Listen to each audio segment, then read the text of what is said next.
Okay, so here's the transaxle. This is part 2. Yeah, she's still pretty dirty. I did clean the slag out of here for the most part. I still have to get it with a rag and, then spray it down with carb cleaner. But I got most of the slag out with a screwdriver. So, yeah. And then here's the other half. She's pretty much cleaned out. She's ready for carb cleaner too. So, yeah. Now here is the first stage of the JB weld. I'm just making a little platform on the bottom so I can just build up off of that. This paper's obviously not going to stay there. Gonna somehow remove that after. But yeah, so that's just a platform. Gonna let it cure for about 24 hours and I could build upon that. So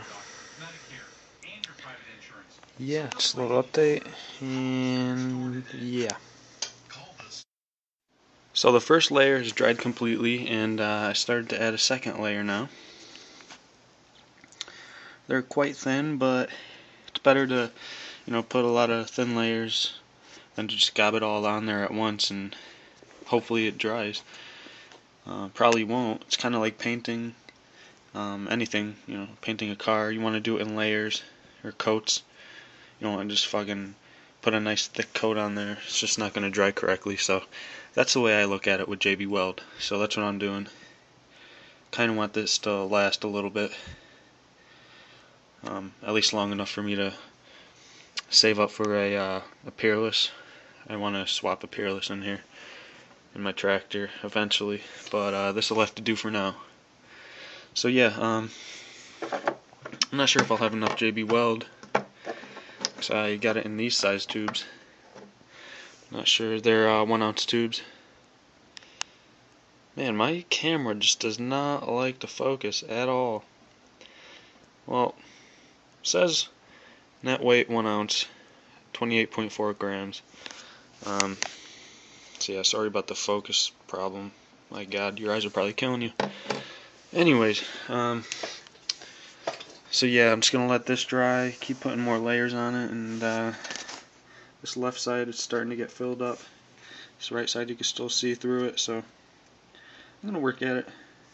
And man, this stuff is strong. I've never used it before, and I almost think it would be like, really brittle like Bondo, but it's not. It's really strong. I'm trying to chip it away, and it's just not chipping. So yeah, this seems like some strong stuff, so I'm happy I bought it. Alright, so I'm gonna do another video probably when this is done, because you're probably sick of these updates already, because you already know what I'm gonna be doing. I'm just gonna keep adding layers.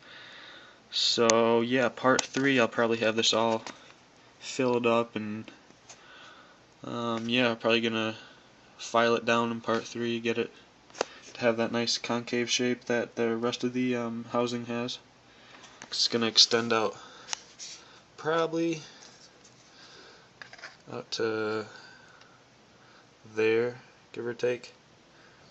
So I got a little shaping to do. I also have to make a little, I guess you could call it like a valley for the seals to go into. Because on the top side of the case, there's one also. You can't just have a part for it on the top and no part on the bottom. It's not going to seal right. If I was just driving this around, like, say, just driving around my yard, I wouldn't bother sealing it this good, but since this is going to be going in the mud, everything I could throw at it, basically, some water actually, I kind of want this to be sealed up really nice. So water and gears, water and moving parts in general, they just don't really mix. So yeah, alright guys, stay tuned for part 3.